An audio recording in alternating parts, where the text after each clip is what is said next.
Entiendo que si no me dicen nada, me están escuchando. Doctor, Sí, una Daniel. consulta. Sí. Sí, si nos podía recordar nomás los países que suscribieron los protocolos de 1885 creo que era, y 1940 algo así era, porque eran 1889 y diferentes. 1940. Mil- Eso, 1889 y 1940. Eso nomás, los nombres de los países, porque eran diferentes en los dos. Perfecto. Bueno, sobre eso siempre es importante recalcar un fenómeno importante o un hecho importante. En 1889, cuando se convoca la Conferencia Internacional en Montevideo, asisten varios países y los países que ratifican, o sea, terminan finalmente adoptando los tratados, porque es una serie de tratados, no es un solo tratado y un protocolo adicional. Ayer empezamos viendo el protocolo adicional que dispone normas generales aplicables a todos los tratados, ¿vale? Entonces, el primer grupo de tratados aprobado en Montevideo en 1889 fue suscrito y ratificado por Paraguay, por Argentina, por Uruguay, por Perú y por Bolivia, es decir, 5 países. Estos tratados finalmente fueron reanalizados o reestudiados. De hecho, si se fijan, por ejemplo, hay un tratado de derecho comercial terrestre que luego se convierte en el tratado de derecho comercial. Hay tratados sobre derecho civil internacional que luego se llama también tratado de derecho civil internacional. ¿Qué significa esto? Que lo que se buscaba era revisar los tratados de 1889, actualizarlos y establecer un nuevo grupo de tratados que serían los que se conocerían como tratados de Montevideo, tratados de derecho internacional privado de Montevideo, de 1940, es decir, 50 años después más o menos, se busca la revisión de los tratados y se pretende con ello actualizarlos. ¿Qué es lo que ocurrió? Que estos tratados no fueron finalmente ratificados por todos los estados signatarios, sino que al final terminó siendo solo ratificado por Argentina, por Uruguay y por Paraguay. ¿Qué significó esto? Y voy a tratar de graficarlo un poco. Si los 5 países, es decir, Paraguay, Argentina, Uruguay, más Perú y más Bolivia, hubieran ratificado los tratados de 1940, los tratados de 1889 hubieran quedado derogados, como tal, ¿vale? Es decir, los tratados nuevos vendrían a reemplazar a los anteriores, ese sería el efecto que se daría. ¿Está? ¿Qué es lo que ocurrió cuando finalmente no todos los países que son parte de los tratados del 89 terminaron ratificando los del 40, sino solamente 3? Entonces los tratados de 1889 siguieron vigentes para Paraguay, que es lo que nos interesa, respecto de Bolivia y Perú. Entonces ese cúmulo, ese ordenamiento jurídico, esos tratados, esa serie de tratados, forma parte de nuestro sistema jurídico y por tanto está vigente para Paraguay. Entonces, no tenemos que suponer que los tratados de 1940 vinieron a derogar los tratados del 89, porque los del 89 siguen vigentes respecto de estos 2 países. Y los tratados de Montevideo siguen vigentes además, pero eso es un dato más bien académico, un dato anecdótico, casi si se quiere, siguen vigentes también entre Argentina, Bolivia y Perú, entre Uruguay, Bolivia y Perú. Es decir, para todos los países siguen vigentes, pero respecto de Bolivia y Perú. Y los tratados de 1940 solo están vigentes para los 3 países que lo ratificaron, que son Argentina, Uruguay y Paraguay. Entiendo que con eso la respuesta está completa, salvo que tengas alguna duda más. Doctor, gracias. Ya aclara. Vale, Daniel, perfecto. Bien, si les parece bien, nos adentramos en la lección 5. Hoy vamos a hablar de la norma de conflicto y de la aplicación de la ley extranjera. Y vamos a poder tocar algunos de los temas que nos plantearon el día de ayer. Lo primero que tenemos que hacer es analizar la norma de conflicto. Según lo que establece nuestro programa, dice naturaleza de la norma de conflicto y estructura de la norma de conflicto. Lo primero que tenemos que hacer es entender qué es una norma de conflicto. La misma denominación seguramente puede inducirnos a algún tipo de error conceptual. Cuando decimos norma de conflicto, estamos pensando, o podría llevarnos a pensar, que es una norma que, no sé, hace referencia a algún tipo de conflicto. En realidad, la norma de conflicto lo que viene a hacer es todo lo contrario. Viene a resolver un conflicto. Pero no viene a resolver el conflicto, como podríamos también entenderlo, en el ámbito de lo que podrían ser los litigios judiciales o cualquier tipo de litigio que se pudiera dar entre personas físicas o jurídicas. El conflicto que viene a remediar o que viene a solucionar es el conflicto que se puede dar entre las diferentes jurisdicciones y entendiendo por jurisdicciones no solamente las jurisdicciones en términos de jueces o tribunales de los diferentes estados, sino también en materia de jurisdicción legislativa, es decir, conflicto de leyes, normas, ¿sí? Ordenamientos jurídicos en particular. Entonces, tratando de llevarlo a lo que podría ser el caso o las cuestiones que nos puedan interesar, tenemos que pensar que el derecho internacional privado, como decíamos en las primeras clases, tiene por objeto regular situaciones jurídicas privadas internacionales, es decir, aquellas que tienen algún elemento extraterritorial y que por tanto siembra la primera duda o la duda importante, que es cuál de los ordenamientos jurídicos en los cuales están situados esos elementos de la situación jurídica privada es el ordenamiento jurídico que rige la materia. Y les voy a plantear un ejemplo. Si nosotros decimos que una persona domiciliada en Paraguay, de nacionalidad paraguaya, decide contraer matrimonio con una persona domiciliada en Madrid, España, y que van a celebrar la boda, por ejemplo, en París. Tenemos que decir que esta es una situación jurídica privada, es una situación jurídica privada internacional porque tiene no solo un elemento, sino más de un elemento distinto del ordenamiento jurídico desde la óptica del cual estamos mirando, que sería el nuestro, ¿sí? Y decimos, la nacionalidad de uno de los contrayentes está en Paraguay o está situado bajo la órbita de Paraguay, su domicilio también. Pero los demás elementos, es decir, la nacionalidad y el domicilio del otro contrayente o de la otra contrayente, está situado bajo la órbita del ordenamiento jurídico español. Y un tercer ordenamiento jurídico interviene también aquí porque deciden estas personas, lícita, legítimamente, contraer matrimonio en un sitio, por decirlo entre comillas, neutral, y lo van a hacer en París.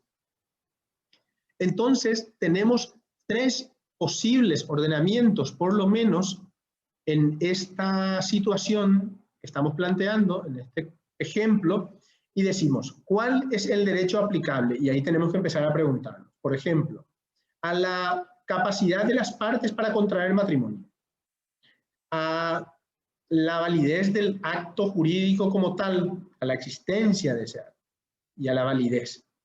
Y luego también podemos preguntarnos sobre las consecuencias, es decir, el cúmulo de derechos y obligaciones que pueden ser derechos y obligaciones personales y derechos y obligaciones patrimoniales que surgen o que se derivan de este acto jurídico en particular.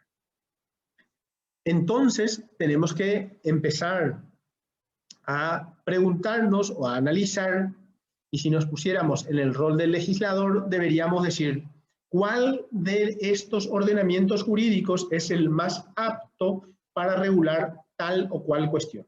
Y empecemos por los más sencillos, la capacidad para contraer matrimonio, por ejemplo. Y en ese caso, vamos a, y pongo ejemplos siempre en materia de matrimonio porque ya empezamos con estos ejemplos y ya recordamos el artículo 132 que en algún momento ya hemos referido. Si alguien tiene el código a mano y nos puede ayudar con el artículo 132, se lo voy a agradecer para pasarle siempre un poquito la posta a alguno de ustedes y luego retomar la explicación sobre el caso que estamos analizando. ¿Alguien tiene un código a mano? Profesor, Nadia. sí. Artículo 132. La capacidad para contraer matrimonio, la forma y validez del acto se regirán por la ley del lugar de su celebración. Muy bien. Y ahora pregunto, esta norma, que es una norma de conflicto y que es un buen ejemplo de norma de conflicto, dice sobre la cuestión que se plantea. A ver, les vuelvo a preguntar a ver si alguien tiene presente. ¿Cuál es la pregunta primera que nos estamos haciendo en este ejemplo? ¿Cuál es el derecho aplicable? ¿A qué? ¿A qué aspecto de la relación o de la situación? A la capacidad. A la capacidad para contraer matrimonio. Muy bien, Daniel. ¿Y cuál es la respuesta del artículo 132? Que es la ley del lugar de su celebración, Muy bien. que sería París. Bien, esa era la siguiente pregunta. Gracias, Nadia. Que si lo llevamos a la cuestión, al caso que estamos analizando, tenemos que decir que si el lugar de celebración es París, tenemos que entender que de conformidad con lo que establece el artículo 132, el derecho aplicable para saber si estas personas tienen capacidad para contraer matrimonio es el derecho francés. ¿Está? Entonces, la primera nota importante que apuntarnos es: la norma de conflicto no es una norma que genera conflictos, por decirlo, sino una norma que viene a buscar la solución de los conflictos, pero no los conflictos que se puedan dar en litigios judiciales, sino los los conflictos que se puedan dar entre diferentes ordenamientos jurídicos en presencia de una situación, es decir, que alcanzan a una situación y de entre las cuales habrá que decidir. Porque lo que no es practicable es que podamos decir todos los ordenamientos jurídicos relacionados a la situación definirán todas las cuestiones. Por ejemplo, si dijéramos la capacidad, y la capacidad se rige por la ley del lugar de la nacionalidad, por la ley del lugar del domicilio, se rige por la ley paraguaya, se rige por la ley española y se rige por la ley francesa también. Podría ser un caos. Tiene que ser un único ordenamiento el que termine resolviendo la cuestión que se nos plantea. ¿Qué es lo que hace el legislador? El siguiente ejercicio mental. Dice, si una situación puede verse afectado por la ley del domicilio, por la ley de la nacionalidad o por la ley del lugar donde se celebra el acto, tiene que elegir cuál de los elementos tiene tal relevancia, tal importancia, que se le debe atribuir la consecuencia de que en virtud de ese elemento debe ser aplicado ese ordenamiento jurídico al cual está relacionado ese elemento. Por ejemplo, si estamos hablando del lugar de celebración del matrimonio, tenemos que decir que para el legislador que no piensa en un caso concreto, no piensa en la ley de París, no piensa en la ley paraguaya o no piensa en la ley francesa, sino piensa en la situación, piensa en el matrimonio. Entonces dice, ¿cuál es la ley más oportuna, más apropiada? ¿Cuál es la ley o el ordenamiento jurídico que guarda una relación tal con la situación que le deberíamos dar la consecuencia de que esa ley sea la que rija la materia? Entonces dice, la capacidad de las personas para contraer matrimonio la vamos a hacer regir por la ley del lugar de su nacionalidad, por la ley del lugar de su domicilio o por la ley del lugar de celebración del acto. Como podrán ver, si vemos en el artículo 32, el legislador nacional optó de entre estos posibles elementos por el elemento lugar de celebración del acto, porque consideró que de todos los demás elementos que pueden concurrir en la situación matrimonio internacional, consideró que el lugar de celebración es el más importante. Y que a ese mismo punto de conexión le dio el valor tal que dice también que el acto, lo cual guarda mucha lógica, el acto del matrimonio y el matrimonio, que es su consecuencia, la existencia del vínculo matrimonial, A partir de ahí, es decir, la validez, la existencia de ese acto se regirá por la ley del lugar de su domicilio. Entonces, ¿qué es lo que ocurre en una norma de conflicto? En una norma de conflicto, el legislador no resuelve la cuestión de una forma directa e inmediata. Y ahí nos introducimos al segundo aspecto que tenemos que anotar aquí, ¿no? El primer aspecto es la norma de conflicto viene a resolver conflictos de leyes. Es decir, en presencia de varios ordenamientos jurídicos, la norma termina decantándose, eligiendo alguna de ellas. Y lo hace con base a alguno de los elementos de la relación o de la situación que lo considera más relevante a la situación en concreto. Punto 1. Punto 2. La norma de conflicto es una norma de carácter indirecto. Norma indirecta. ¿Por qué decimos que es indirecta? Porque no viene a resolver la cuestión que se plantea de forma directa. Y seguimos con el mismo ejemplo. Artículo 132. El artículo 132 nos dice que para contraer matrimonio, los requisitos desde el punto de vista de la capacidad de derecho son los siguientes, ¿vale? O como opera habitualmente en materia de matrimonio, las normas, como operan también nuestras normas materiales civiles del derecho interno, con los impedimentos, es decir, de un lado positivo y de un lado negativo. Es decir, para contraer matrimonio, en general, todas las legislaciones del mundo dicen se debe tener una cierta edad mínima, lo primero, y a partir de ahí se puede contraer matrimonio. Y por el otro lado, se establece una serie de impedimentos, es decir, unas incapacidades relativas en tanto y en cuanto se dice usted puede contraer matrimonio, o cualquiera puede contraer matrimonio en general con cualquiera, salvo, por ejemplo, con estas determinadas personas o con personas con las que se tiene por ejemplo, un tipo de vínculo familiar, ¿no? Podría ser uno de los impedimentos.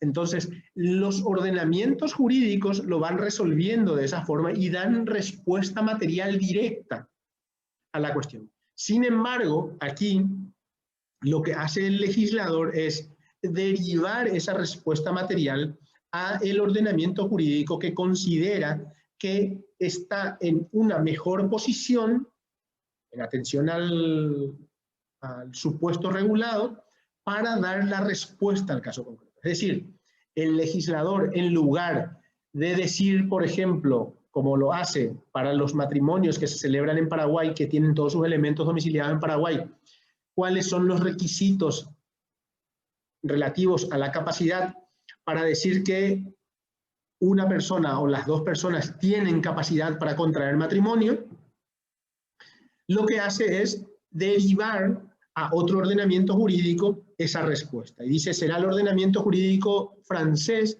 el que va a decir si este matrimonio es o no válido desde el punto de vista de la capacidad de los contrayentes.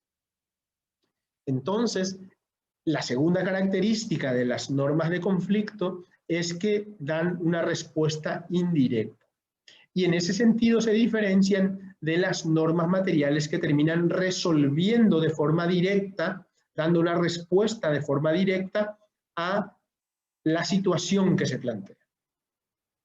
Y podemos cambiar el ejemplo e ir, por ejemplo, a la celebración de otro acto que no sea el matrimonio o a la cuestión de la capacidad de hecho de las personas físicas, en la que si yo les preguntara cuándo una persona física adquiere la plena capacidad de hecho, ustedes seguro me responderían con criterios materiales o de normas materiales establecidos en nuestras normas civiles al respecto.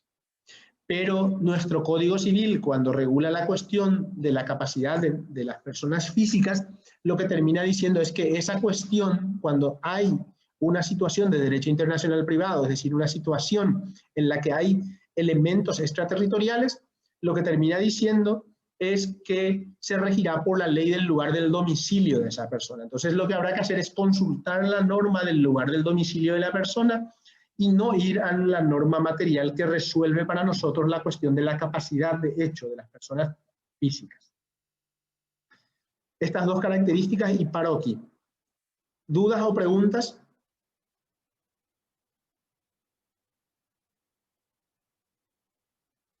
¿No tenemos dudas, chicos? No, profe.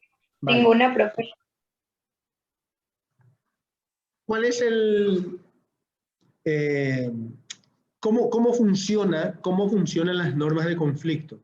Las normas de conflicto, y vamos a partir de la estructura para que podamos tener un panorama un poquito más descriptivo.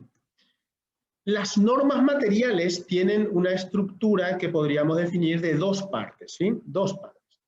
Un supuesto, que sería la primera, el supuesto de hecho, ¿sí? Ese supuesto es el que va a ser regulado. Se establece una determinada categoría jurídica, ¿sí? Entonces, la norma material en su segunda parte, o en la segunda parte, lo que termina dando consecuencias a la situación. Y vuelvo al primer ejemplo. La capacidad para contraer matrimonio. ¿Vale? No hace falta que lo recitemos de memoria, pero si estamos en presencia de dos personas que están domiciliadas en Paraguay, que tienen nacionalidad paraguaya y que se van a casar en Paraguay, les pregunto, ¿cuáles son, o sea, qué ley va a definir si esas personas tienen capacidad de derecho para contraer ese matrimonio, para celebrar ese matrimonio? El Código Civil paraguayo. El Código Civil paraguayo. ¿Y el Código Civil paraguayo qué nos va a establecer? Insisto, no hace falta que lo hagamos exhaustivamente. Edad. De 10. Muy bien. ¿Qué más? ¿Qué más tenemos que fijarnos? También si sigue soltero o no. Si sigue soltero o no, es decir, no se admite la posibilidad, si estoy casado, ya soy incapaz, ¿verdad?, de contraer matrimonio nuevamente. Es así, ¿verdad? El régimen matrimonial también, económico. Ya, pero eso es una cosa que tiene que ver con cómo voy a entrar al matrimonio, ¿no? Estoy hablando de la capacidad para contraer, es decir, capacidad para celebrar válidamente el acto. Y está bien, estamos hablando de edad, estamos hablando de que no exista el impedimento del ligamio, es decir, de un matrimonio anterior que esté vigente, que subsista, ¿sí? Es decir, que no haya habido un divorcio, aunque haya contraído matrimonio antes, es decir, existe el vínculo, ¿vale? Y los impedimentos relacionados al parentesco, ¿verdad? Por ejemplo, es decir, si voy con todas con estos criterios, puedo decir que hay capacidad para contraer el matrimonio. ¿Estamos de acuerdo? Si nos ubicáramos, y voy a partir del ejemplo que planteaba ahora el compañero, si nos ubicáramos en que el matrimonio del que estamos hablando se va a celebrar en Marruecos y no en París, ¿sí?, la capacidad para contraer matrimonio, y hiciéramos este catálogo, seguramente va a haber un elemento que va a ser distinto al nuestro, ¿vale?, que es el que la existencia de un matrimonio anterior no supone una causal de incapacidad para contraer el matrimonio, ¿sí? Porque en ese estado se admiten los matrimonios poligámicos, entonces no es un impedimento. Y si me presentara, o si alguien se presentara, si esta pareja, en nuestro hipotético caso, se presentara en Marruecos para contraer el matrimonio, ese matrimonio se podría celebrar válidamente, seguramente, aunque alguno de los contrayentes ya tuviera un matrimonio anterior no disuelto. ¿Está? Entonces, esa sería una, y no quiero entrar en esto, si ese matrimonio sería válido, ya llegaremos ahí en la segunda parte de la clase, ¿no? Pero lo que sí quiero destacar es que los criterios establecidos en las diferentes normas, en un tema como el matrimonio, por ejemplo, pueden ser más o menos iguales, pero puede haber, hoy ya hay muchas más diferencias que antes. Una de las cuestiones podría ser el que tiene que ver con matrimonio monogámico, matrimonio poligámico, o la cuestión de si admitimos matrimonio entre personas de sexo diferente o del mismo sexo. Podrían ser como cuestiones muy importantes, muy radicales, que tienen que ver con la cuestión de la capacidad para contraer matrimonio, ¿vale? Entonces, ¿qué es lo que hace la norma de conflicto? La norma de conflicto, a diferencia de una norma material que termina resolviendo, como lo hacen nuestras normas materiales, dice, para contraer matrimonio en Paraguay, usted tiene que cumplir con el requisito de edad, no estar inmerso en ninguna de estos impedimentos, y con eso usted es hábil para contraer matrimonio. Pero esas normas dan claramente la solución, dan la respuesta. Mientras que en una norma de conflicto la solución es indirecta. Dice, hay que ir a las normas materiales del lugar en el que se celebra el matrimonio, y luego dentro de ese ordenamiento jurídico vamos a revisar la ley, y ahí vamos a conocer si existe un impedimento que haga que alguna de las personas, por ejemplo, no pueda celebrar válidamente ese matrimonio. Pero la solución es indirecta, no se da de forma directa. Entonces, esa es una diferencia con las normas materiales.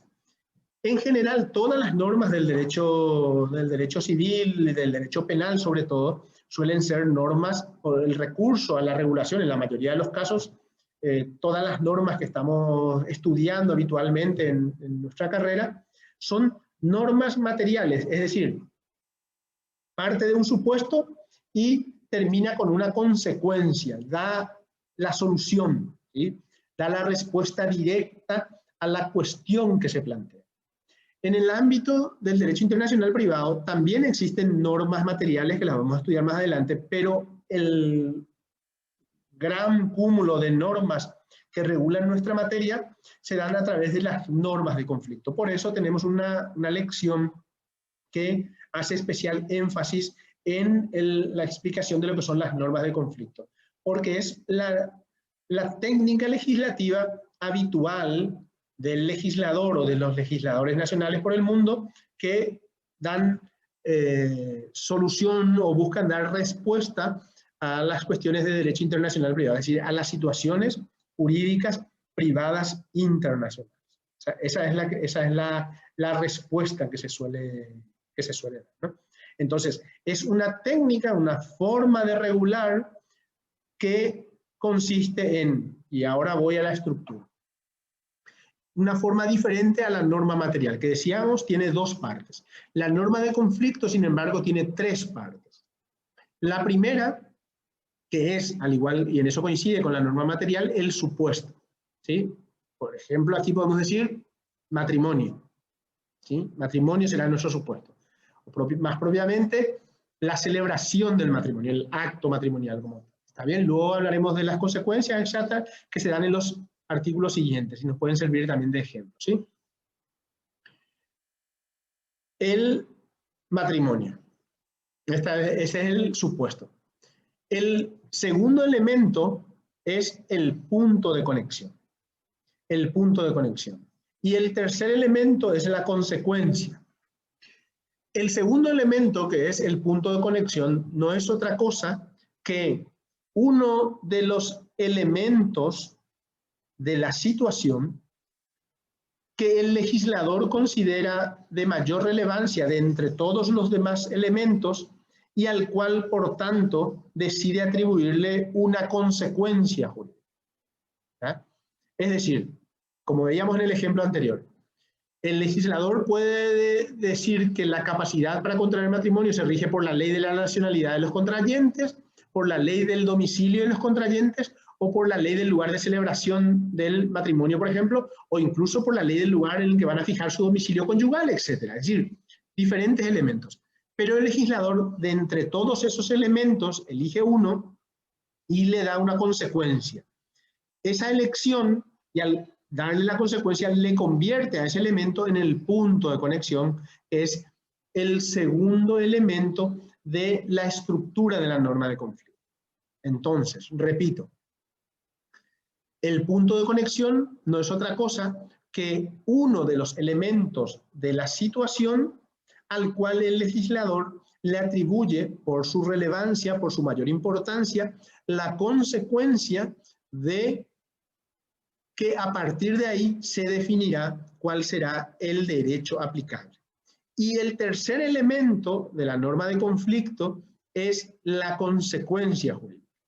La consecuencia que se diferencia de las consecuencias que se dan en una norma material en la que se resuelve de forma directa e inmediata, la consecuencia es la aplicación de un ordenamiento jurídico que puede ser el nacional o puede ser uno extranjero, y que esa remisión lleva a que el ordenamiento jurídico que se va a aplicar es el que señala el punto de conexión. Entonces, la consecuencia jurídica tiene relación con el punto de conexión, y la consecuencia jurídica no es una respuesta directa a el supuesto, sino que es la aplicación o la referencia para su aplicación a un determinado ordenamiento jurídico, que puede ser el ordenamiento jurídico nacional o el ordenamiento jurídico o un ordenamiento jurídico extranjero.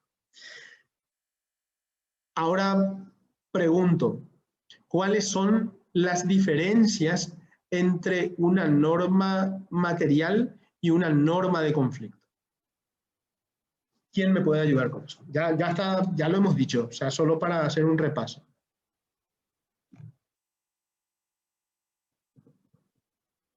La norma material da una solución directa.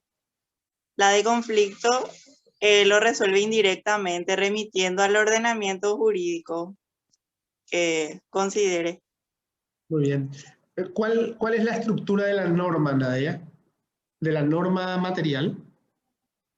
De la norma material, el supuesto y la consecuencia.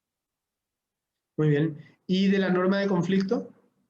Sería el supuesto, punto de conexión y consecuencia. ¿Qué es el punto de conexión? Es uno de los elementos que el legislador considera que es relevante para darle una consecuencia. Que en este caso la consecuencia es la aplicación del ordenamiento jurídico relacionado a ese elemento. Fenomenal, Nadia. Muchísimas gracias. La próxima clase te voy a invitar a vos para que la desarrolles. ¿Está bien? Súper. No, doctor. Súper bien, súper bien. No, muy bien. Gracias porque está perfecto. Muy bien. Ahora, ¿cómo opera la norma de conflicto? Y ahí nos lleva al siguiente punto de nuestro programa, que son las categorías de relaciones que dice la norma, y que ustedes ya saben, a mí no me gusta que dice el programa. Yo hablaría más bien de categoría de situaciones, ¿vale? Por ya lo mismo que veníamos hablando antes. Pero finalmente, ¿qué son estas categorías? Cuando ustedes escuchan hablar de categorías, ¿a qué piensan que nos estamos refiriendo? Una clasificación o Una clasificación, muy bien. o niveles, algo así. O niveles, sí, pero y cuando hablamos de situaciones, ¿a cuáles nos estamos refiriendo? ¿Podríamos, con algún ejemplo también? De hechos. Por ejemplo. Cuando decís situaciones. Sí, por ejemplo, a ver.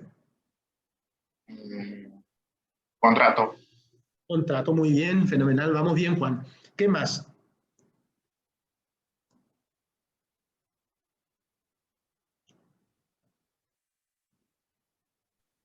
Los distintos puntos de conexión que hay pueden ser las categorías. No, porque los puntos de conexión son elementos en todo caso de estas categorías.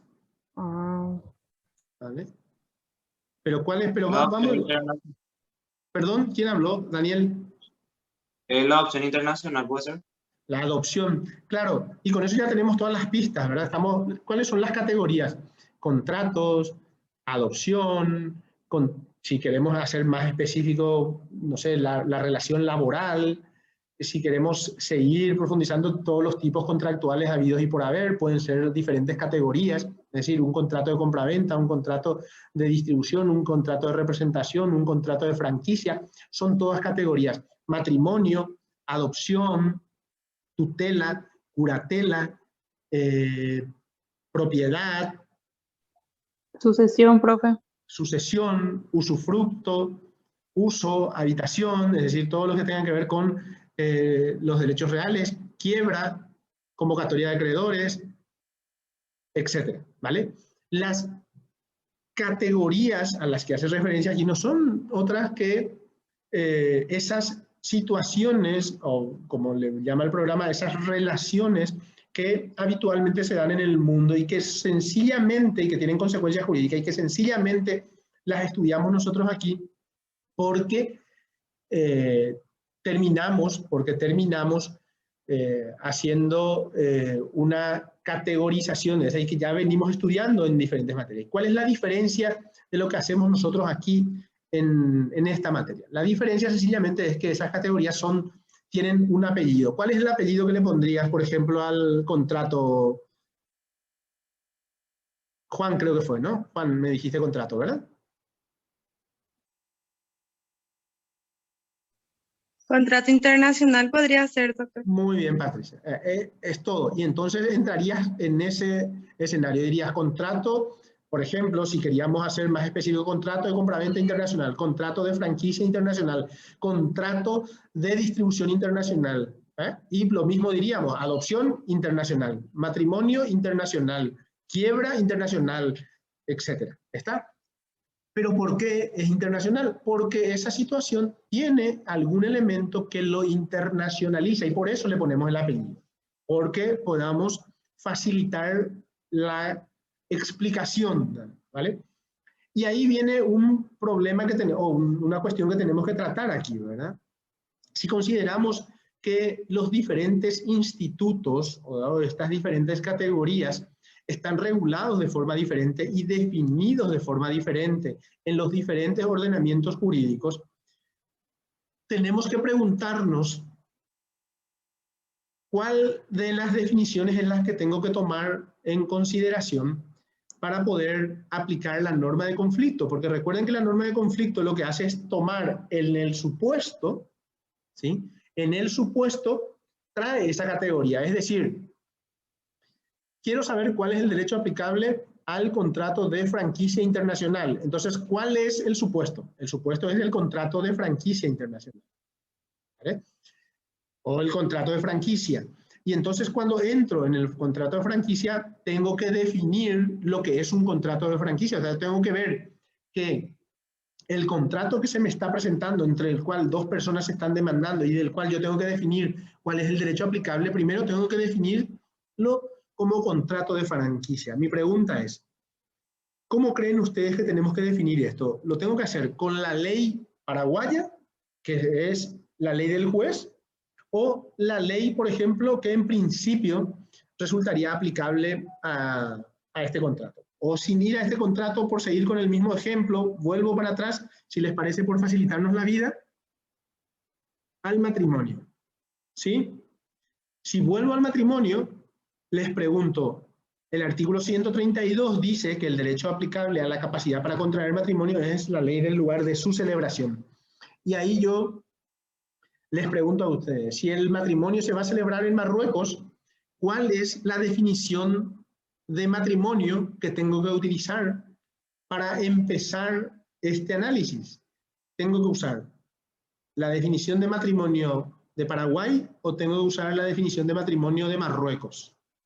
De Marruecos. De Marruecos. ¿Por qué?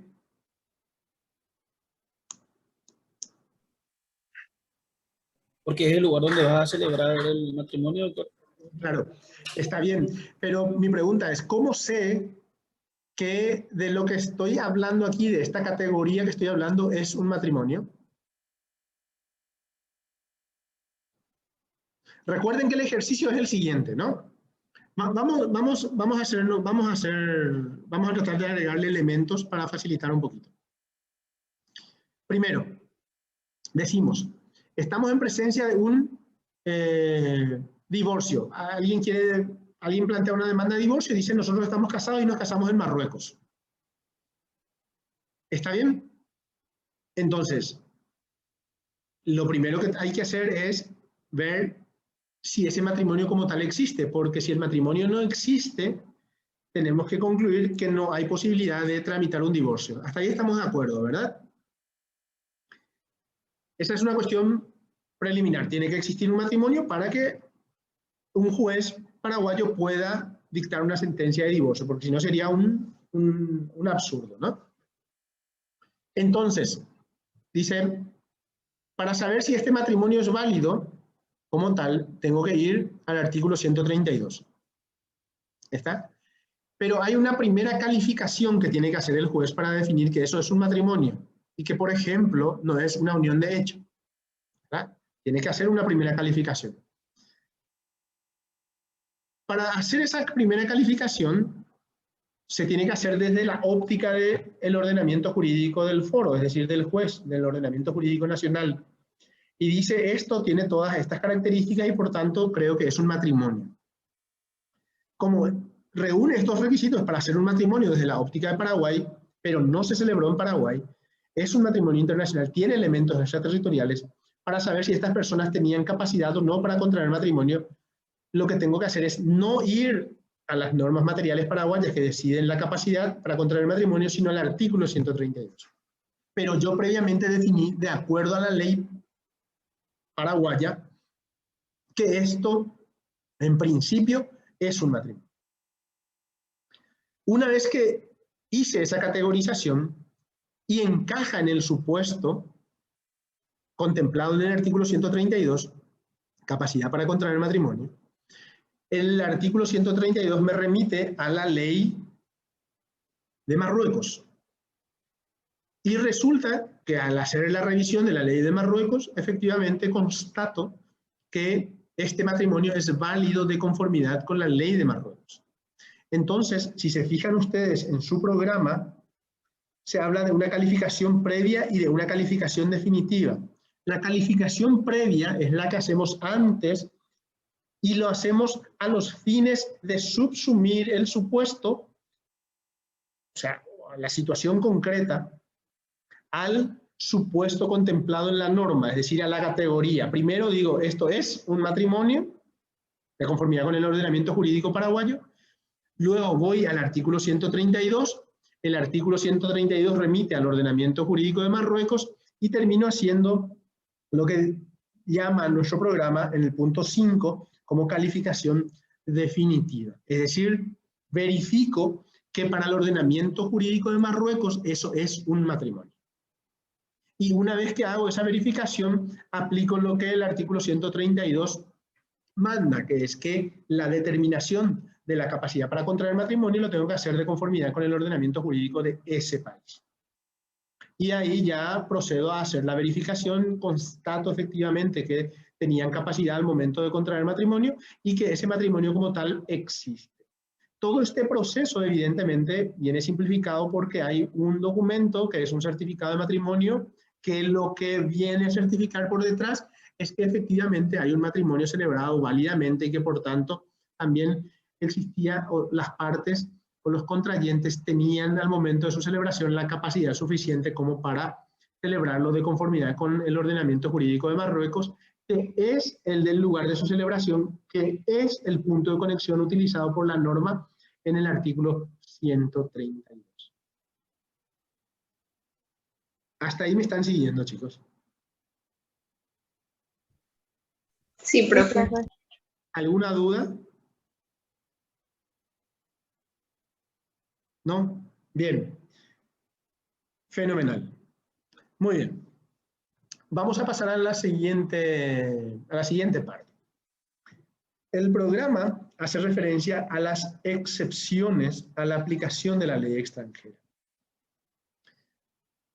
Si tomamos la norma de conflicto lisa y llanamente, podemos concluir seguramente que es un mecanismo o una técnica de aplicación o de solución de conflictos de leyes, porque viene a resolver cuál de las posibles leyes aplicables a una situación o a un supuesto es la más apta elegida por el legislador, y entonces el legislador resuelve el problema y dice, pudiendo ser aplicable la ley del domicilio, la ley de la nacionalidad o la ley del lugar de celebración, decido, porque es más relevante porque tiene más vínculos con la situación, el lugar de celebración. Y le doy la consecuencia.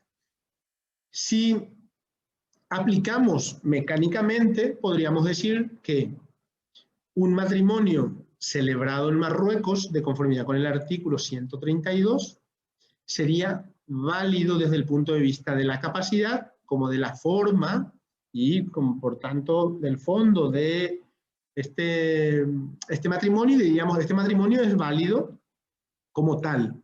Y entonces, lo que terminamos haciendo es aplicando, en virtud del artículo 132, terminamos aplicando el ordenamiento jurídico de Marruecos y dándole virtualidad, dándole efectos jurídicos a ese ordenamiento jurídico al reconocer ese matrimonio y al darle efectos en nuestro ordenamiento jurídico. Y de hecho, por ejemplo, si estamos en una cuestión de divorcio o en una cuestión de sucesión, en una sucesión, por ejemplo, le daríamos el efecto de la condición de heredero, por decir de alguna forma. O le podríamos dar los efectos que se pueden derivar del matrimonio en materia de bienes, por ejemplo. Es decir, los derechos y obligaciones patrimoniales o el régimen de administración y propiedad de esos bienes también. Si podemos darle esa virtualidad. Incluso le daríamos también todos los efectos que se pueden derivar del matrimonio, ¿vale? Esa sería más o menos la lógica. Y la aplicación, podríamos decir, es directa, lisa y llanamente. Es decir, el juez no discute absolutamente nada y termina aplicando el ordenamiento jurídico. ¿Qué es lo que ocurre o qué es lo que tratamos en este punto donde se hace referencia a las excepciones? La primera excepción es la de orden público, ¿sí? La excepción de orden público. Y también podemos hablar aquí de el fraude a la ley, que es otra excepción a la aplicación del derecho extranjero. Y tenemos que preguntarnos entonces cómo opera. Es decir, primero tenemos que decir que son como, se llaman excepciones por dos motivos, o podríamos tomarle la doble acepción a la palabra. La primera, que hace que en algún caso el derecho extranjero que es llamado por la norma de conflicto para ser aplicada, no se aplique. Y por tanto, supone una excepción a la disposición que obliga a su aplicación. Recuerden que además, según el artículo 22, el juez está obligado a aplicarlo de oficio, es decir, tiene la obligación de aplicarlo. Pero el orden público puede hacer en algún caso que no se aplique esa norma, es decir, la excepción. Y por el otro lado, que es desde el punto de vista más técnico, constituye una excepción como entendido como un mecanismo de defensa del ordenamiento jurídico nacional del juez para repeler la aplicación de algún ordenamiento jurídico extranjero por diversos motivos, ¿vale? Y aquí vamos a entrar. Orden público, fraude a la ley y reenvío, por ejemplo, ¿vale? Empezamos por el más común, o el que por lo menos en algún caso ya hemos escuchado, y de hecho si hacemos referencia, ayer ya les mencionaba, aunque la redacción del artículo 22 sigue siendo una redacción más ligada a la redacción que viene desde el Código de Napoleón, cuando se hace referencia a cuestiones de orden público, buenas costumbres, etc. Y le voy a pedir a alguien que tenga a mano el artículo 22 para que nos lo recuerde. Si puede abrirlo, por favor.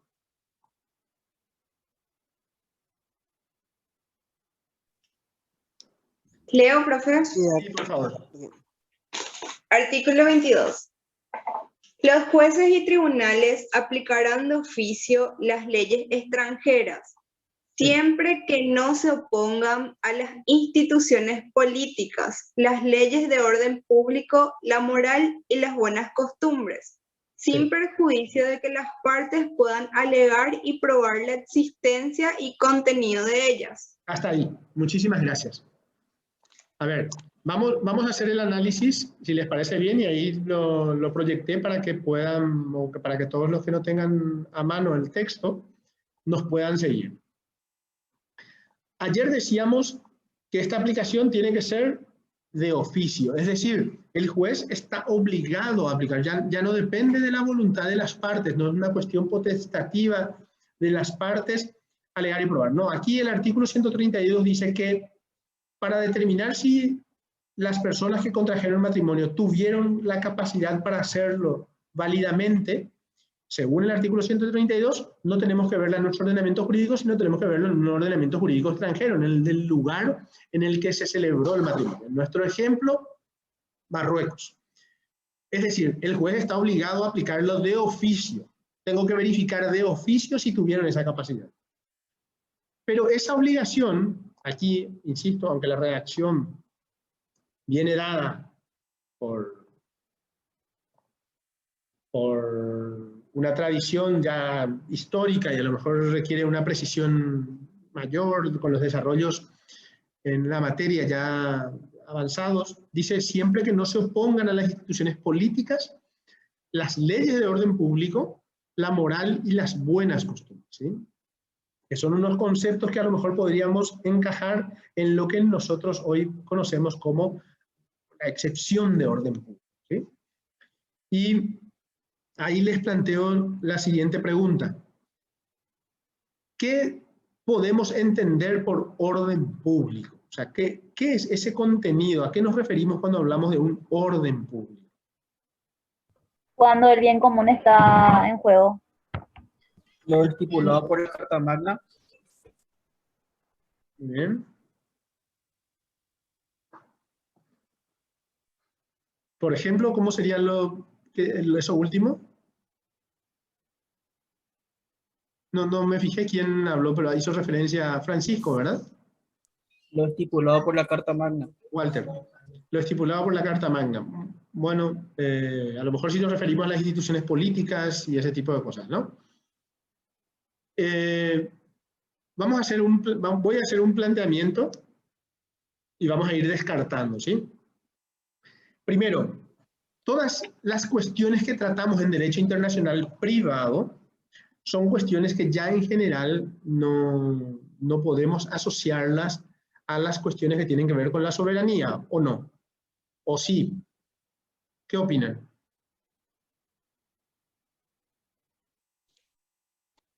¿Cómo, profe? Todas las cuestiones o todos los supuestos o todas las categorías de situaciones a las que hacemos referencia en esta materia, en principio, si nos preguntamos, o yo les pregunto es, ¿pueden de alguna forma afectar a las instituciones políticas? Un matrimonio. No. Sí, doctor, porque son de orden público, como usted mencionó, y donde el bien jurídico tutelado no es particular de las personas, sino incluye a toda la sociedad y en este caso al Estado como parte también de la sociedad. Sí, pero no todas las categorías, o sea, categorías que tengan que ver con, no sé, algo así, una venta de auto, por ejemplo, sería un contrato así, por ejemplo, no es de orden público. Y en cambio sí es de manera internacional, sí. No, claro. No, porque por eso es internacional privado, o sea, que si Ford Argentina vende a Ford Paraguay, tipo, no, eso no importa, no es de orden público.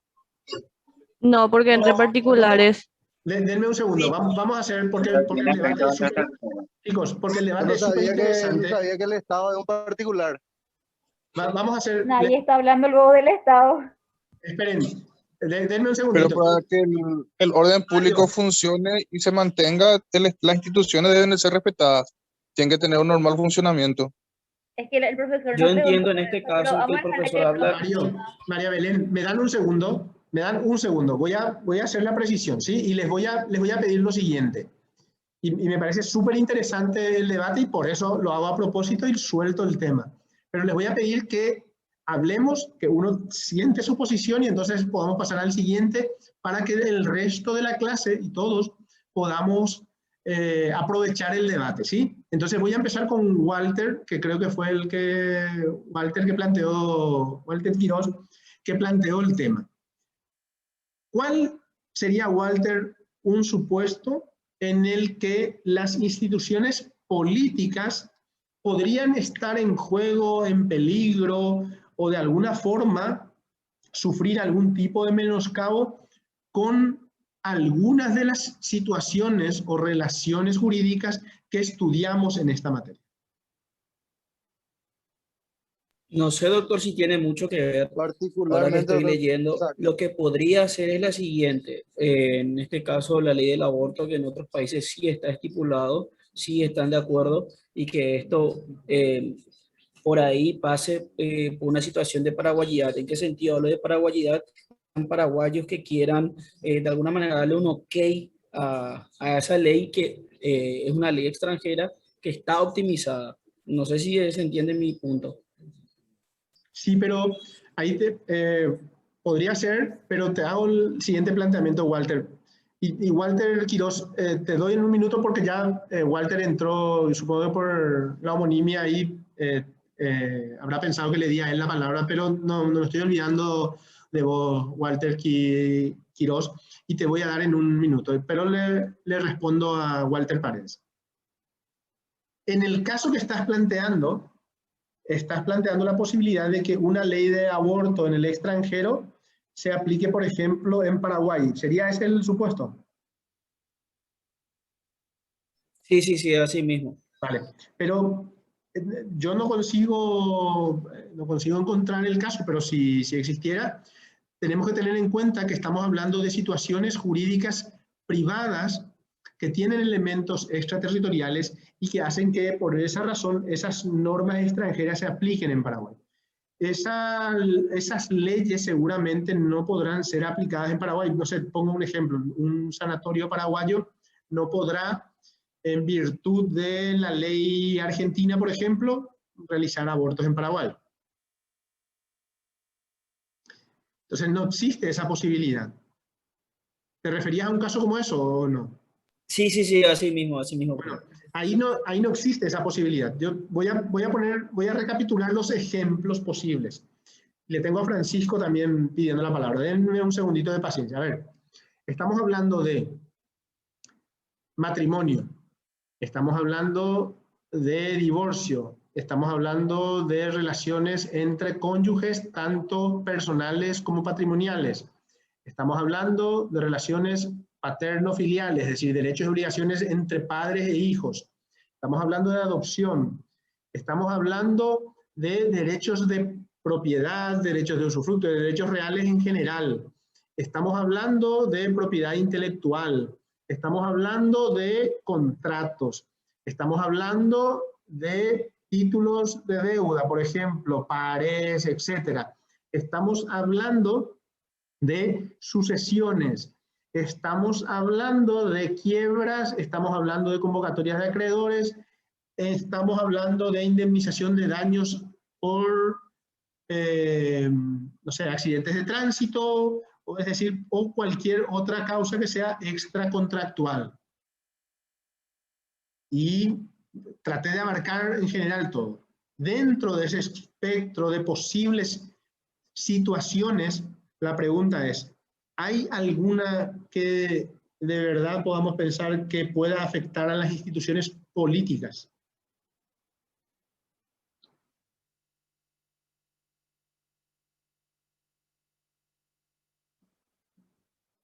María Belén, tenías una posición al respecto, ¿verdad?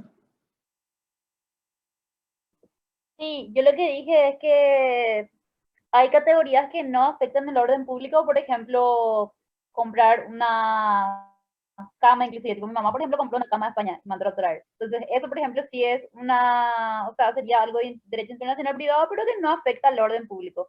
Pero sí hay otras categorías que tienen que ver justamente con derecho de familia o cuestiones así que sí tengan que ver con el orden público, que sí. María Belén, perdón que te interrumpa, pero estoy tratando de centrarme en un punto, instituciones políticas.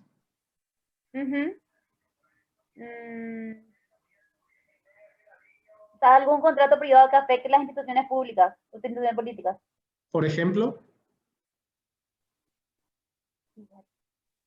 Vacunas.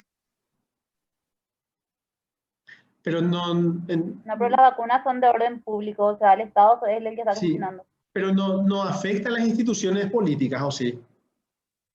Ninguna, Estado doctor. actúa de Yo realmente una persona jurídica. no sé, profe, o sea, no me imagino ninguna que pueda afectar a una Son institución empresas política. privadas las que están trayendo la vacuna, no el Estado también. O sea, el Estado está recibiendo solamente donaciones hasta donde yo sé, todo lo que tenemos de donación. No he visto que el Estado haya comprado hasta ahora una sola vacuna.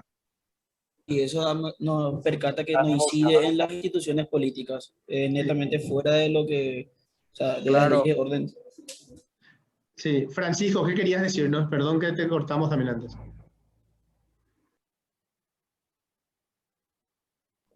El Francisco. matrimonio, Hablar nomás, yo sigo eso.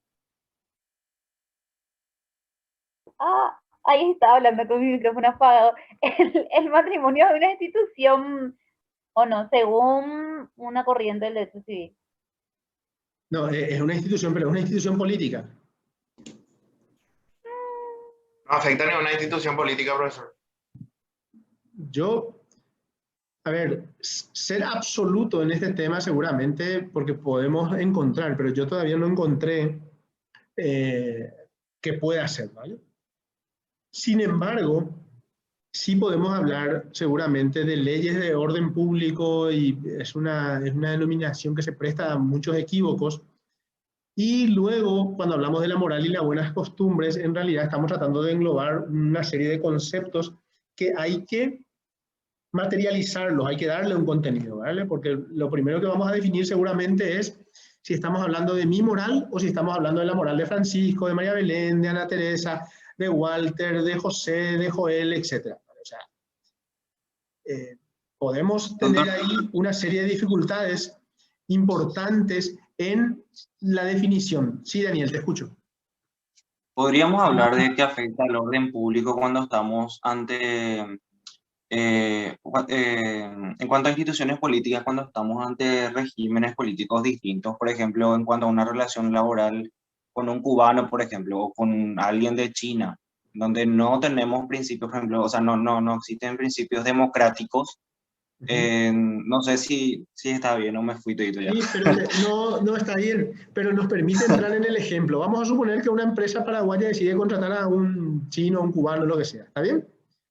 Y la pregunta que tenemos que hacernos, Daniel, es si ese contrato, por el hecho que sea chino, que sea cubano, ¿vale? Suponiendo que tuviésemos algún tipo, porque por ejemplo con Cuba tenemos relaciones diplomáticas, ¿verdad? Pero vamos a suponer que por el hecho de que, no sé, subsistan regímenes políticos distintos, podríamos tener algún tipo de, para ir al extremo, ¿no? Pero vamos a China, con los que no tenemos relaciones diplomáticas, a lo mejor podemos tener incluso divergencias de punto de vista de lo que entendemos por las políticas de nuestro Estado, el régimen político de nuestro Estado con el régimen político de ese Estado.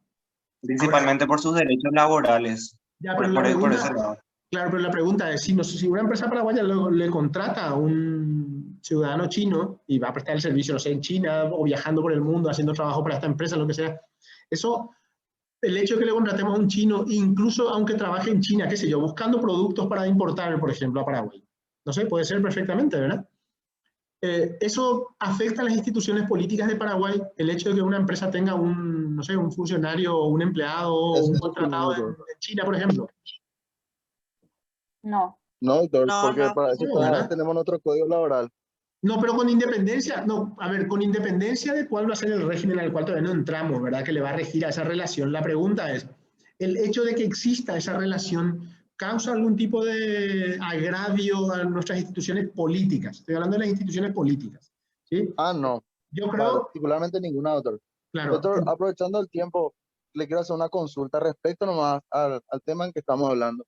Sí. Yo lo que quería consultarle para saber y salir de mi ignorancia es si, o sea, ya escuché su punto de vista y su posición y respeto muchísimo de que usted haya dicho que no afecta para nada a las instituciones políticas. Entonces, quiero salir de mi ignorancia y preguntarle.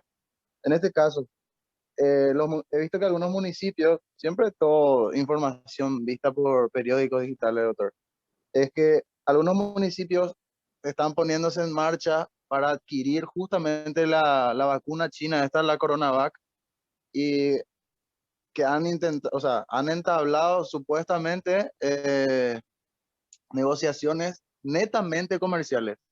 Y ya que estamos hablando de instituciones políticas, el otro día el canciller de la República, el señor Euclides Acevedo, dijo que particularmente ninguna relación política se tiene con China, pero eso no impide a que haya una relación netamente comercial, a menos de que China pida que nosotros dejemos de tener relaciones con la República de Taiwán. Entonces, ahí está mi pregunta.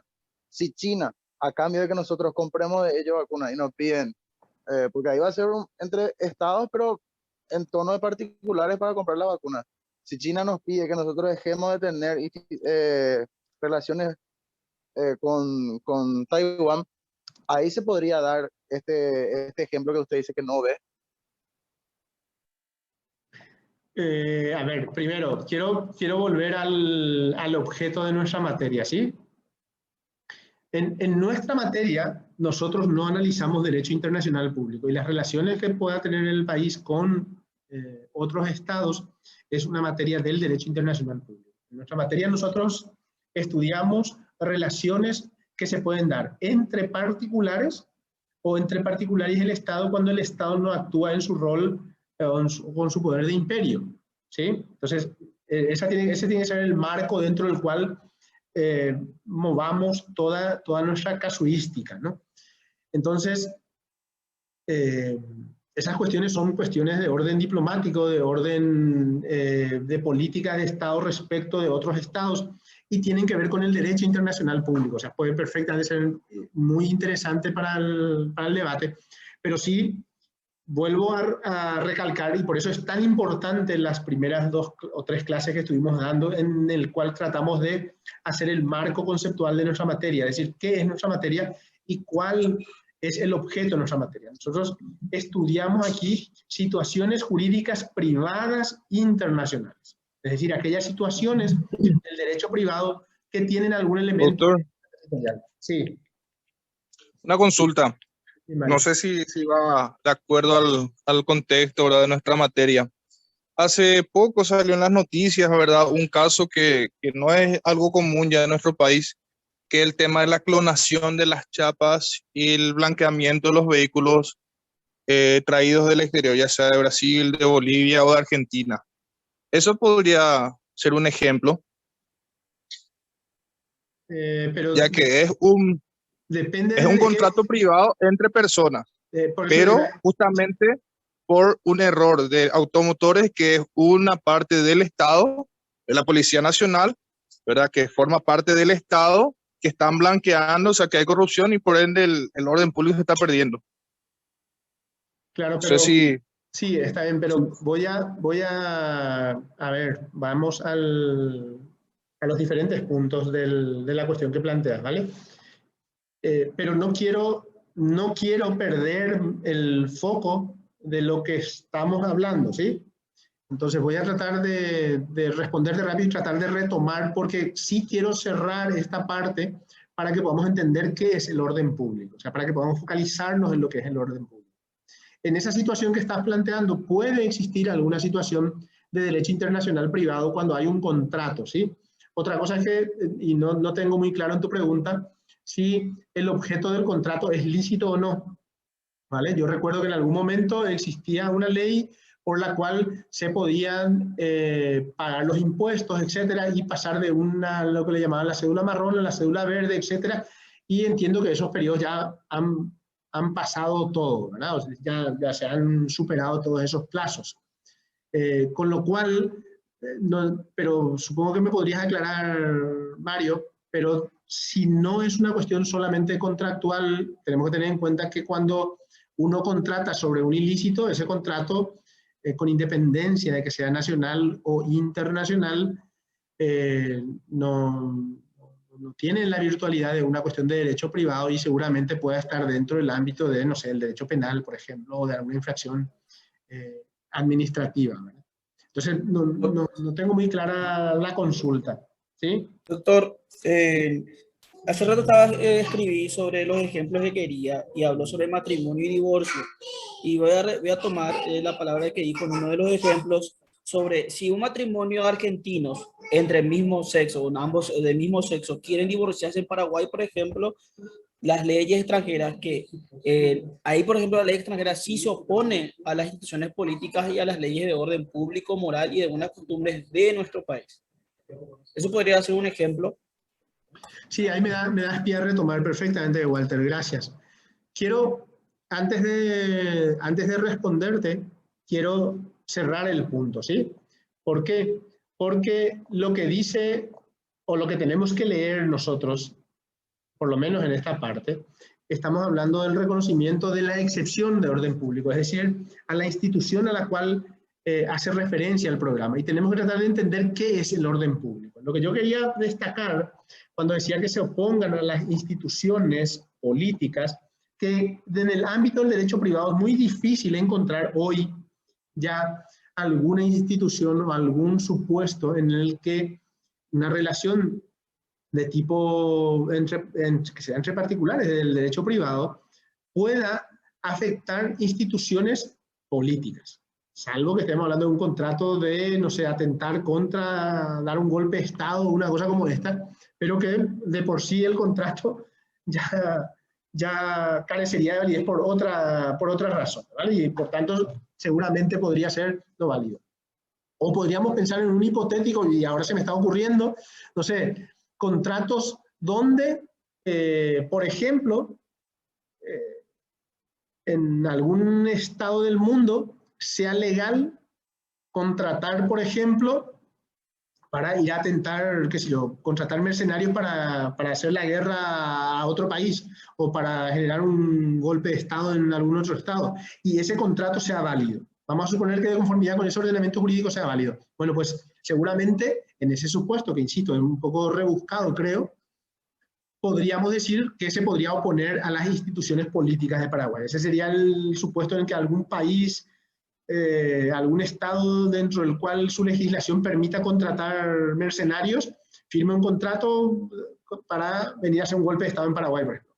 Podría ser, pero me parece un poco rebuscado. Pero insisto, podría ser, entonces lo dejamos ahí. Pero el concepto de orden público al que en principio se está refiriendo nuestro programa y al que se está refiriendo la norma, aunque con una redacción, insisto, que todavía recoge esto de orden público, la moral y las buenas costumbres, con conceptos que son o siguen siendo después de tantos años difíciles de poner en una sentencia o de analizar en una sentencia, y el concepto de orden público no es una excepción. Tenemos que tratar de entender qué es la excepción de orden público, y para poder entender esa excepción tenemos que entender qué es el orden público, ¿sí? Y el orden público es un concepto que venimos estudiando desde, yo creo, desde introducción al derecho por lo menos, ¿no? Y que aún así sigue siendo un concepto sobre el cual puede incluso costarnos ponernos de acuerdo en lo que es. Pero desde el punto de vista del derecho internacional privado, el orden público es aquel conjunto de principios y valores de una sociedad en un momento determinado, ¿sí? Es decir, es un conjunto de valores, de principios que se atribuye a la sociedad en su conjunto como tal. Es decir, no estamos hablando de un conjunto de valores de un grupo de la sociedad o de una persona en esa sociedad o de un sector mayoritario en esa sociedad, sino estamos hablando de algo que le sea atribuible a la sociedad como tal. Y yo creo que a día de hoy, es en general, en muchos aspectos, muy complicado definir o hacer ese esfuerzo o hacer esa definición. Dependiendo del caso concreto, puede suponer un esfuerzo importante para el juez, que es quien tiene que desentrañar ese alcance, ese sentido de la excepción de orden público. De cualquier forma, está la norma y lo dice claramente, o sea, no nos permite entender que esa aplicación del derecho extranjero podrá no realizarse si es que resulta que esa norma es contraria al orden público de Paraguay. ¿Y cuándo sería contrario a ese orden público? Sería contrario cuando fuera contrario a los principios y valores fundamentales de la sociedad paraguaya en un momento determinado. Voy a poner un ejemplo pasado, ¿sí? Porque creo que puede servirnos para graficarnos, ¿sí? A ver, ¿quién recuerda de cuándo es la ley de divorcio de Paraguay? Bueno, además Es del 92. 92, pero es un dato... 91. A lo mejor es un dato poco relevante, pero es importante para decir qué ocurría antes de la ley de divorcio en Paraguay. Si se presentaba en Paraguay alguien a plantear, por ejemplo, la inscripción de un divorcio o de una sentencia de divorcio obtenida en el extranjero, el juez paraguayo tendría que cuestionarse y decir, a ver, yo tengo la obligación de, conformidad con las disposiciones sobre el reconocimiento, ejecución de sentencias, etcétera, de inscribir esto y por tanto darle validez, darle entrada al ordenamiento jurídico del país de origen de esta sentencia, para el cual hubo causales de divorcio, porque reconocían el divorcio y por tanto yo debería perfectamente como juez ordenar la inscripción de esa sentencia de divorcio. Por ejemplo, un matrimonio celebrado en Paraguay que se van a divorciar a otro país y vienen con la sentencia en mano y dicen quiero la inscripción. Pero en Paraguay no existe ley de divorcio. Yo me atrevería a decir, ¿vale?, que si nos ubicamos 10 años atrás a la ley de divorcio, por ejemplo, podríamos concluir seguramente con total claridad, o sea, muy claramente, que la sociedad, no sé, y me puedo equivocar, porque no, creo que no hay un estudio sociológico al respecto, pero para el ejemplo puede valernos. La sociedad en su conjunto no está preparada para una ley de divorcio, no cree en el divorcio, no está de acuerdo con el divorcio y por tanto en Paraguay no hay ley de divorcio, sus propios legisladores no quieren que haya ley de divorcio y no hay ley de divorcio y la sociedad no admite el divorcio. Entonces el juez 10 años antes o 15 o 20 o lo que nos queramos imaginar dice aquí no puede haber ley de divorcio.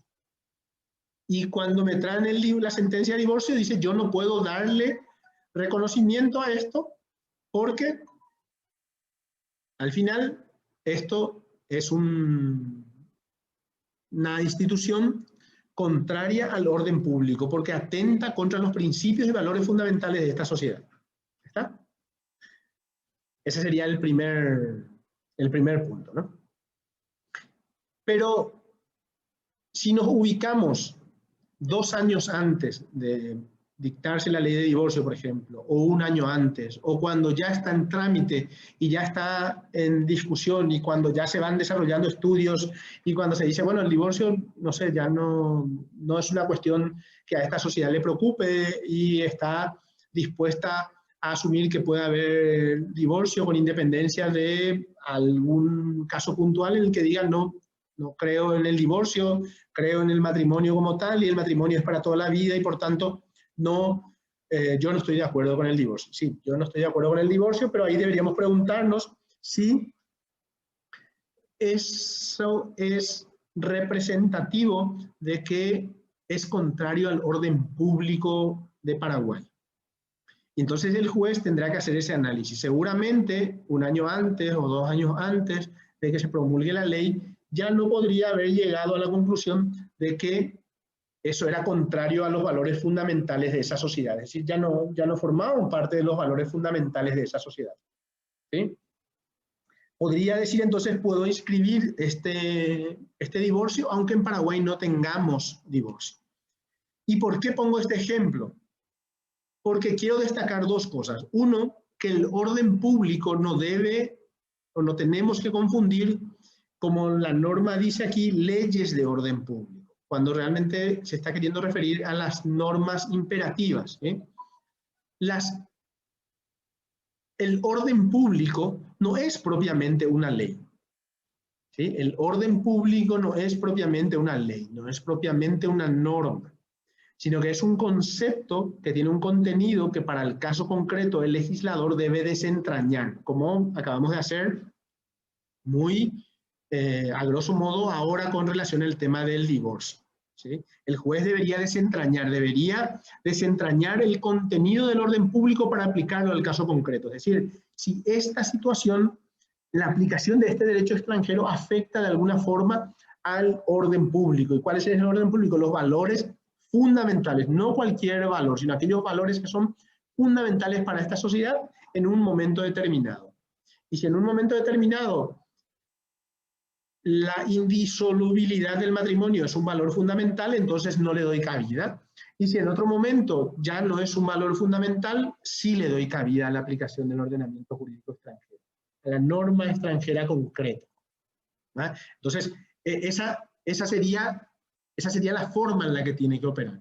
Y esta forma de la que tiene que operar el juez o el tribunal no es sencillo, o sea, no es una tarea fácil, porque, insisto, lo que tiene que hacer es desentrañar el contenido de lo que es orden público en un momento determinado, es decir, cuáles son los valores fundamentales de esta sociedad en este momento, hoy, ahora, en este momento. Entonces, eso es lo que realmente tiene que desentrañar, ¿vale? Ahí es donde tiene que desentrañar. Entonces, es complicado. Y no tiene que ver con la ley. No tiene que ver directamente con la ley. Sí puede ser que el hecho, y eso nos puede dar una pista, que si ya tenemos una ley de divorcio, pues seguramente ya no forma parte de los valores fundamentales de esta sociedad la indisolubilidad del matrimonio. Nos puede dar una pista que tengamos determinados tipos de leyes y eso hace que entendamos que efectivamente tal o cual situación no forma parte de los valores fundamentales. Pero no tenemos que asociar directamente la existencia de una norma con el contenido del orden público. El orden público es el conjunto de valores y principios fundamentales que se pueden reflejar en una o varias normas, pero puede que no exista una norma directa que materialice esos valores. Al juez le corresponderá desentrañar esos valores, analizar ese contenido y en todo caso, con base en ese contenido, rechazar la aplicación del derecho extranjero. Por eso no es una tarea sencilla.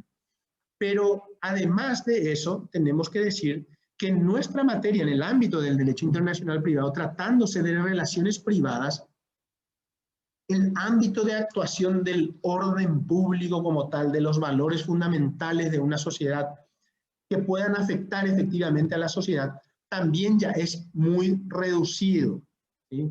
Es reducido. ¿Por qué? Porque estamos hablando efectivamente de contratos entre particulares, que en la medida que esos contratos sean lícitos no tienen por qué afectar valores fundamentales de la sociedad.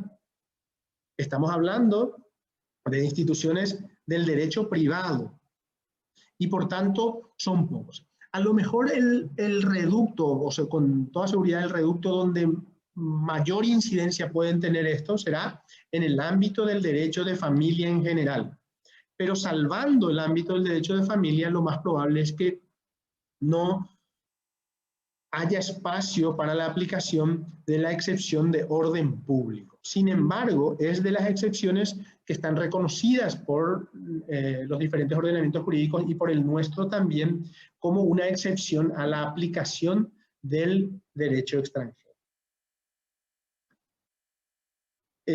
Algún compañero hizo una pregunta con relación, y no quiero dejar de responder, con relación a la posibilidad de un matrimonio celebrado, por ejemplo, en la Argentina y que luego venga a plantear, creo que ese era el supuesto, no sé, que me recuerde, por favor. Sí, así mismo, profesor. Y Walter planteaba la posibilidad del divorcio en Paraguay o de la inscripción del divorcio. En Paraguay. Sí, así mismo. Bueno. En este caso, ¿sí? Vamos a suponer que el matrimonio se dio en la Argentina, donde el matrimonio sería válido, ¿vale?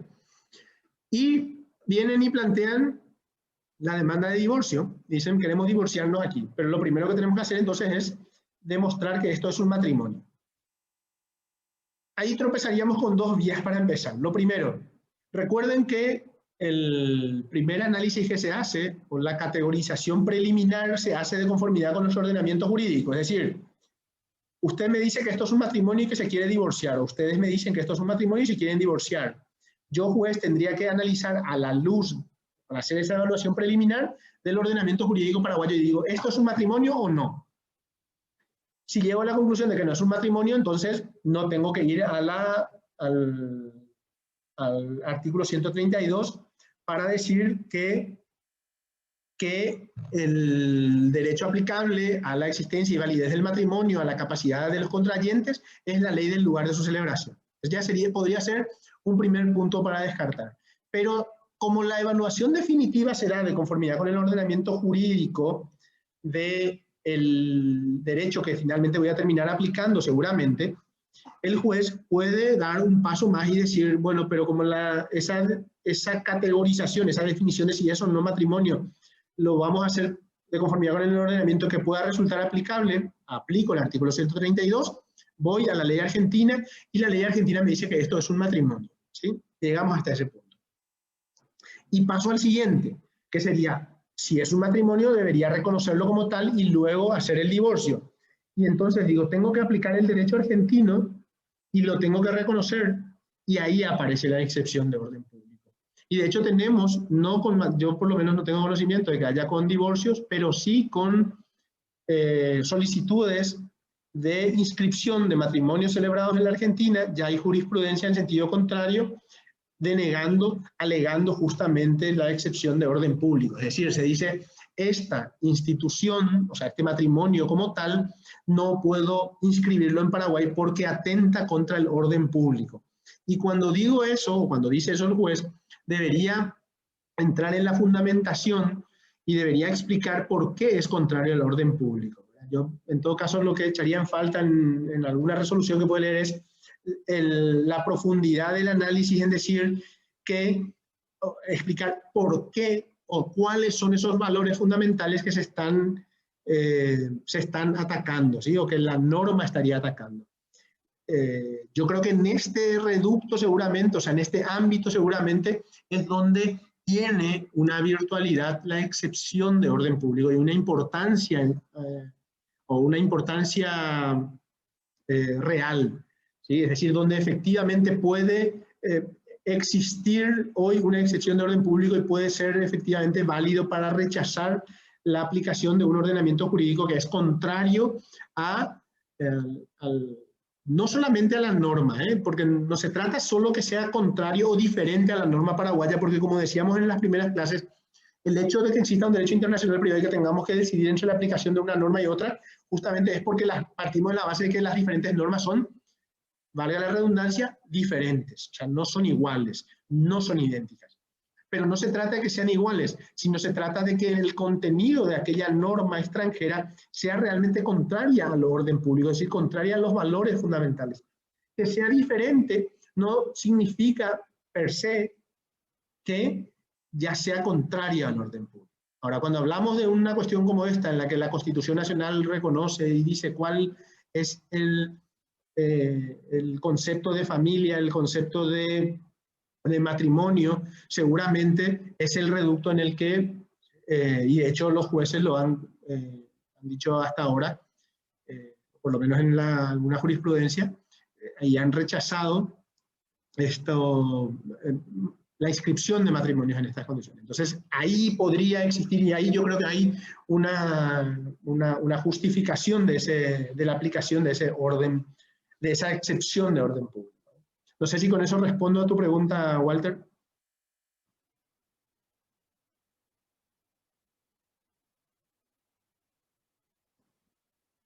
No, bien. ¿Alguna pregunta más sobre el tema? Lo dejamos por ahí y retomamos mañana porque me quedan dos cuestiones que son el fraude a la ley y el reenvío, son los cuales seguramente vamos a poder cerrar, no mañana, el próximo lunes. Y salvo que haya alguna pregunta, chicos. Ninguna, doctor. Más que nada decirle que en muchos años de carrera me siento feliz de tener una clase así, doctor, porque sí, es un profesor que está a la altura y le agradezco mucho que tenga esa vocación de enseñarnos así como lo hizo hoy, porque pocos así, doctor, realmente. Hay que darle a César lo que es César, doctor. Gracias, Walter.